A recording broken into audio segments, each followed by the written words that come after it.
50 ஆண்டுகளுக்கு முன்னாடி அடையாரை தூய்மை செய்வோம் அப்படின்னு சொன்னாங்க.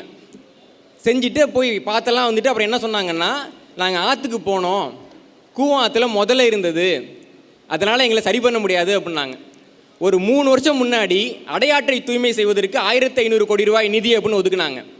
கடந்த ஆண்டும் அந்த 1500 கோடி ரூபாய் நிதி ஒதுக்கப்பட்டது. இந்த ஆண்டும் அந்த 1500 கோடி ரூபாய் நிதி ஒதுக்கப்பட்டது. ஆனால் அடையாற்றில் ஒரு துளி நீர் கூட சுத்தம் செய்யப்படவில்லை. நண்பர்களை நன்றாக தெரிந்து கொள்ளுங்கள், சாக்கடைகள் ஒருபோதும் நீர்நிலைகளை தூய்மை செய்யாது. குடிசை மாற்று வாரியம்னு ஒன்று ஆரம்பித்தாங்க.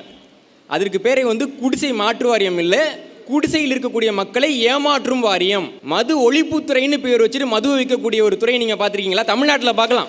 50,000 கோடி ரூபாய் ஒரு ஆண்டுக்கு மது விற்பனையில் வரக்கூடிய காசு.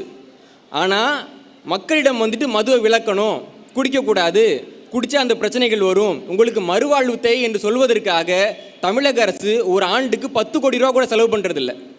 மதுவை ஒழிக்கிறதுக்கு 10 கோடி ரூபாய்க்குள்ளே செலவு பண்ணிவிட்டு மது விற்பனை மூலமாக 50,000 கோடிக்கு, அதாவது நான் சொல்கிறது வெள்ளை பணத்தில் இல்லைங்களா, அப்புறம் 10 ரூபா மேலே வாங்குறது, அப்புறம் எதோ ஒன்று கலந்து விற்கிறது, அது இல்லாமல் கழக கண்மணிகள் தனியாக கள்ளச்சாரம் விற்கிறதுலாம் தனி இல்லைங்களா. அப்போது அரசாங்கம் சொல்லக்கூடிய கணக்குப்படி 50,000 கோடிக்கு மதுவை இருக்கக்கூடிய ஒரு துறைக்கு மது விலக்கு துறை என்று பெயர் வைத்த மகான்கள் இன்றைக்கு ஆட்சியில் இருந்து கொண்டிருக்கிறார்கள்.